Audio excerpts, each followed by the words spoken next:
Hi guys, আমি চলে এসেছি সুরাটের বাঙালি সমাজের আয়োজিত এক আকর্ষণীয় মেলায়।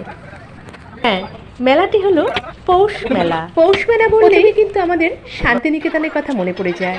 এই মেলা কিন্তু সব দিক দিয়ে পরিপূর্ণ। পৌষ মেলা মানেই পিঠে, পুলি, পাটিসাপটা, পাটালি গুড়, নুনের গুড়, আরও অনেক ধরনের পিঠে। পিঠে ছাড়াও আরও সুস্বাদু রকমারি খাবারের স্টল আছে, যেমন ভেজিটেবল চপ, আলুর চপ, মোচার chop, momo, pasta, pancake, chaat, আরও অনেক কিছু।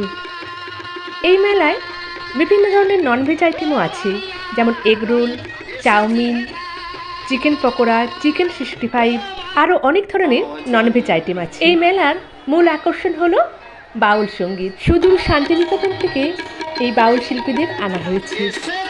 এই মেলায় খাবারের সাথে সাথে আছে হাতে তৈরি করা জিনিস, শাড়ি, মেয়েদের ড্রেস, সাজের জিনিস, পাটালি গুড়, ঘি, মধু, নার্সারি, ছোট ছোট গাছ, আরও অনেক কিছু জিনিসে পুরো মেলাটা ভরে আছে। সুন্দর সুন্দর বাউল সঙ্গীতের সাথে মেলায় তৈরি নানা রকম সুস্বাদু খাবারের সাথে শীতের রাতে সকলে দারুণভাবে এনজয় করছে।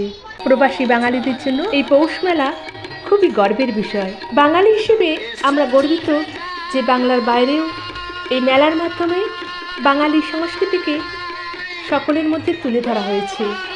আর একটা কথা না বললেই নয়, মেলার উদ্যোক্তাজনেরা ওনাদের অক্লান্ত প্রচেষ্টায় সুরাটের বুকে তৈরি করেছেন বিদ্যাসাগর বাংলা মিডিয়াম স্কুল। এই জন্য আমরা প্রবাসী বাঙালিরা অত্যন্ত গর্বিত। এরা কিন্তু শুধু বাঙালি নয়, এখানে বাঙালি অবাঙালি সবাই মিলেই এই মেলাটাকে এনজয় করছি। আমরা সকলে আগামী বছর আবার এরম একটা সুন্দর মেলা দেখার অপেক্ষায় রইলাম। এত সুন্দর একটা মেলার আয়োজন করার জন্য কর্তৃপক্ষের সকল সদস্যদের জানাই প্রবাসী বাঙালিদের তরফ থেকে অনেক অনেক ধন্যবাদ।